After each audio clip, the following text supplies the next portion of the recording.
வணக்கம் மக்களே, 22வது விலாக் உங்களை வரவேற்கிறேன். இன்றைக்கி மண்டே எப்போவுமே ஒரு ஃபன் டே தான். அது இன்றைக்கி மார்னிங் பிரேக்ஃபாஸ்ட்டாக ஓட்ஸ் அண்ட் எக்ஸ் எடுத்துக்கிட்டு கிளம்பிட்டேன். காலேஜில் இன்றைக்கி ஏதோ ஈவெண்ட் வச்சுருந்தாங்க. என் பக்கத்துலேயே உட்காந்து ஒருத்தன் தூங்கின்னு இருந்தான். இப்போ வீடியோ எடுக்கிறேன்னு தெரிஞ்சோன்னே எழுந்துச்சிட்டான். இங்கே ஒருத்தன் அதுக்கப்புறம் பர்ஃபார்மன்ஸ் பண்ணுறேன்ட்டு ஏதோ பண்ணின்னு இருந்தான்.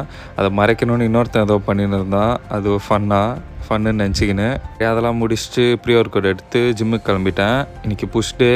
செஸ்ட்லேருந்து ஆரம்பித்தேன். செஸ்ட் எப்போவுமே பெஞ்ச் ப்ரெஸ்லேருந்து ஆரம்பிப்பேன். பெஞ்ச் ப்ரெஸ் ஒரு 3 sets போட்டேன் ஃபெயிலியர் வரைக்கும். அதுக்கப்புறம் இதை முடிச்சுட்டு தம்பிள் ப்ரெஸ் போயிட்டேன் இன்க்ளைனில். அதுவும் ஒரு 3 sets போட்டேன். ஆக்சுவலாக நேற்று நான் வீடியோ போட்டிருக்கணும். நான் கொஞ்சம் காலேஜ் முடிச்சுட்டு வந்துட்டு டயர்டாகி தூங்கிட்டேன். ஜிம்முக்கும் போகல நேற்று. ஆக்சுவலாக நான் வீக்லி 2 ரெஸ்ட் டே விடுவேன். நேற்று என் பிளான்லே இல்லை ரெஸ்ட் டேயாக விடுறதுக்கு.